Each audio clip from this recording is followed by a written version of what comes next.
आप माने या न माने, आपका सबसे ज़्यादा पैसा अभी भी बैंक डिपॉजिट्स में पड़ा हुआ है, क्योंकि आपको लगता है कि एफडी सेफ है, लेकिन सॉरी टू से एफडी सेफ नहीं है। 100% सेफ तो बिल्कुल नहीं है। अगर ऐसा होता तो गवर्नमेंट आपके बैंक डिपॉजिट्स पर 5 लाख तक रुपए का इंश्योरेंस क्यों कराती? क्या इस इंश्योरेंस को यूज़ करने का कभी ज़रूरत पड़ा है? तो मैं आपको बहुत सारे एग्जांपल्स बताऊंगा। 2001 में माधवपुरम मर्केंटाइल बैंक, जो गुजरात की सबसे बड़ी अर्बन कोऑपरेटिव बैंक थी, वो फेल हो गई।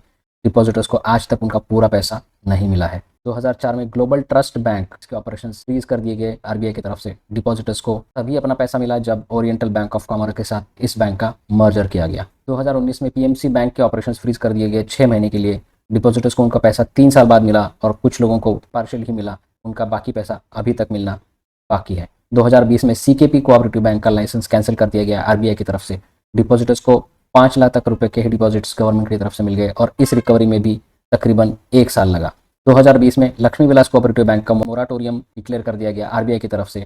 डिपॉजिटर्स को उनका पैसा तभी मिला जब इस बैंक को डीबीएस बैंक के साथ मर्ज किया गया। ऐसे और भी बहुत बैंक है, तो हमको क्या करना चाहिए?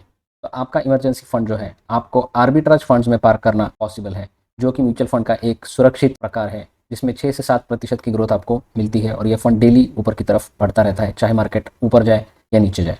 सेफ्टी के अलावा आर्बिट्राज फंड्स का टैक्स एफिशिएंसी के लिए भी आपको फायदा है, क्योंकि इसके जो गेन्स है वो एसटीसीजी या एलटीसीजी के अंडर आते हैं, जिसका टैक्स रेट एफडी के इंटरेस्ट टैक्स से कम होता है। सरप्लस मनी अगर आपके पास है इमरजेंसी के अलावा, तो उसको आपको हमेशा इक्विटी म्यूचुअल फंड्स में रखना चाहिए as per your risk appetite. जितनी आपकी रिस्क है उस प्रकार के रिस्क का फंड मिलता है, कंप्लीटली लिक्विड होता है, आपको 2 दिन के अंदर अंदर मिल सकता है। मार्केट रिस्क इसमें होती है, लेकिन फ्रॉड रिस्क इसमें बिल्कुल नहीं है, क्योंकि म्यूचुअल फंड्स ये ट्रस्ट की तरह चलाए जाते हैं। ये एक आर्बिट्राज फंड का सैंपल है, जहां पर मैंने बताया आपको इसके रेगुलर ग्रोथ रोज होती रहती है। इसका चार्ट अगर आप देखें तो मार्केट की तरह ऊपर नीचे जाता हुआ आपको नहीं दिखाई देगा, एक स्ट्रेट लाइन में वो बढ़ेगा। सालाना ग्रोथ रेट इसका 6 to 7% की रेंज में आपको मिलेगा। कमेंट करिए BFF अगर आपको पता करना है कि आपके लिए कौन सा म्यूचुअल फंड सही है।